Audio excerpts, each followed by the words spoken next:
नमस्कार, आप देख रहे हैं डेली इंसाइडर और मैं हूं आपके साथ शैलेंद्र सिंह। यूपी में सियासी रणभेरी बच चुकी है।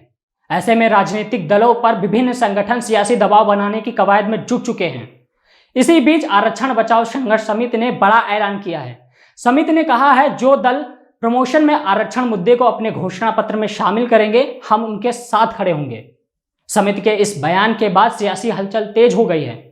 आरक्षण बचाओ संघर्ष समिति ने दावा किया है कि उनके साथ करीब 8 लाख कर्मचारी हैं जो 100% मतदान करेंगे। साथ ही उनके परिवार के लोग भी वोट डालेंगे। इसी बीच अखिलेश यादव ने आरक्षण बचाओ संघर्ष समिति के बयान पर अपनी बड़ी प्रतिक्रिया दी है। ऐसे में प्रमोशन में आरक्षण का मुद्दा एक बार फिर गर्मा गया है। देखिए हमारी स्पेशल रिपोर्ट। प्रमोशन में आरक्षण का जिन्न एक बार फिर बाहर आ गया है। 2007 में मायावती की सरकार बनने के बाद इसे लागू किया गया था। इसका फायदा करीब 2 लाख आरक्षित वर्ग के कर्मचारियों को मिला था। इसके बाद 2012 के विधानसभा चुनाव में समाजवादी पार्टी ने अपने घोषणा पत्र में कहा था कि उनकी सरकार बनी तो प्रमोशन में आरक्षण का नियम हटाएंगे और इसके खिलाफ कानूनी लड़ाई भी लड़ेंगे। 2012 में सत्ता परिवर्तन होते ही प्रमोशन में आरक्षण का लाभ लिए हुए करीब 2 लाख कर्मचारियों को रिवर्ट कर दिया गया था, जिसकी टीस उन्हें आज भी है। यदि जहाँ तक सवाल है, उत्तर प्रदेश में लगभग 2 लाख दलित कार्मिक हमारे रिवर्ट हुए थे, कुछ पदों से और ज्यादातर वरिष्ठता में रिवर्ट हुए थे, और जिसका खामियाजा आज तक लोग भुगत रहे हैं। इस बीच सियासी समर में आरक्षण बचाओ संघर्ष समिति एक बार फिर अपने मुद्दे को लेकर कूद गई है। उन्होंने राजनीतिक दलों से साफ शब्दों में कहा है कि प्रमोशन में आरक्षण के मुद्दे को घोषणा पत्र में शामिल करना होगा, अन्यथा वो सरकार नहीं बनने देंगे। समिति ने दावा किया है कि इस बार आरक्षण समर्थक सरकार बनाएंगे।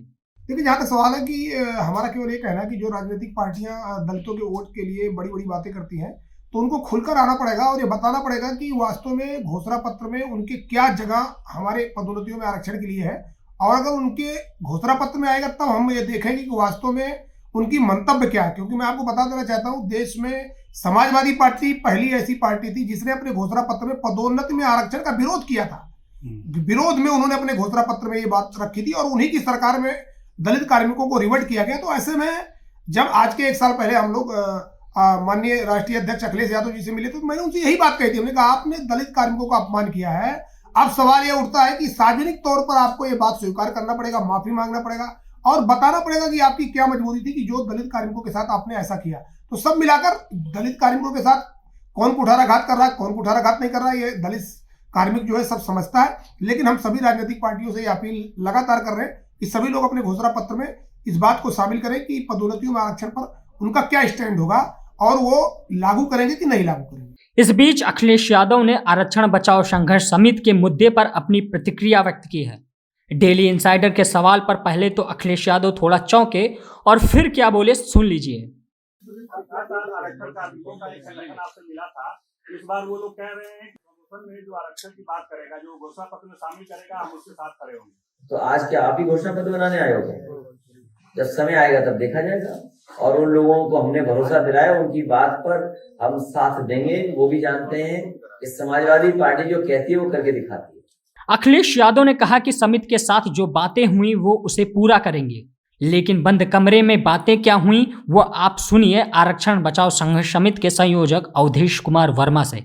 हालांकि बंद कमरे में हमारी एक ही बात हुई थी कि हमने तो उनसे बहुत स्पष्ट कहा था कि कोई बैकवर्ड परिवार से निकलकर मुख्यमंत्री के कुर्सी तक पहुंचता है और अगर उसके द्वारा आरक्षण का विरोध किया जाता है तो ये बड़े ही अपमान की बात है। और उन्होंने स्वीकार किया कि हमारे इर्द गिर्द कुछ ऐसे लोग थे जिनकी वजह से हमने ये गलती की और निश्चित तौर पर समय आने पर सार्वजनिक तौर पर इसका हम लोगों के सामने बात रखेंगे। लेकिन सवाल ये उठता है कि अब घोषणा पत्र में लाएं या सार्वजनिक तौर पर लाएं, क्योंकि जब 2 लाख दलित कार्मिक रिवर्ट हुए थे तो पूरे देश ने देखा, प्रदेश ने देखा, समाचार पत्रों में छपा, सबने देखा कि वो अपमानित किए गए हैं। जो हमारे पुलिस के इंस्पेक्टर थे, जब वो उनका स्टार उतर गया तो वो कितना अपमानित हुए। तो सब मिलाकर जब उनका अपमान हो रहा था तो वो भी पूरे देश ने देखा। अब उनका सम्मान वो किस प्रकार से लौटाएंगे ये भी उनको सार्वजनिक तौर पर सामने लाना पड़ेगा और स्पष्ट रूप से कहना पड़ेगा, मजबूरी बताना पड़ेगा।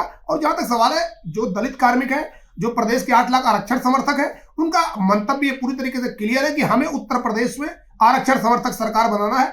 आरक्षण समर्थक सरकार कौन सी होगी? ये दलित कार्मिक पढ़े लिखे लोग हैं, उनको पता है कि आरक्षण के समर्थन में कौन खड़ा होगा और आने वाले समय में हम अपनी रणनीति का आगे खुलासा करेंगे। सियासी तापमान के बीच अखिलेश यादव का यह बयान काफी महत्वपूर्ण हो जाता है। गौरतलब है कि उनकी जब सरकार थी तो 2 लाख कर्मचारी रिवर्ट किए गए थे और उन्हें प्रमोशन में जो आरक्षण का लाभ मिला था उसका नुकसान उठाना पड़ा था और इसका नतीजा चुनावी परिणाम के रूप में भी दिखाई दिया था। अखिलेश ने अब जो बयान दिया है, उन्होंने कहा है कि आरक्षण बचाओ संघर्ष समिति के साथ जो बातचीत हुई है उस पर वो अमल करेंगे। उनके इस बयान से यह तस्वीर साफ होती दिखाई दे रही है कि जब सरकार बनेगी तो इस मुद्दे पर वो बात करेंगे। सहयोगी बाबूलाल के साथ Sushil Kumar, Daily Insider, Lucknow. UP और देश दुनिया की तमाम ताजा तरीन खबरों के लिए आज ही गूगल प्ले स्टोर से इंस्टॉल करें हमारा तेजी से उभरता न्यूज ऐप डेली इंसाइडर।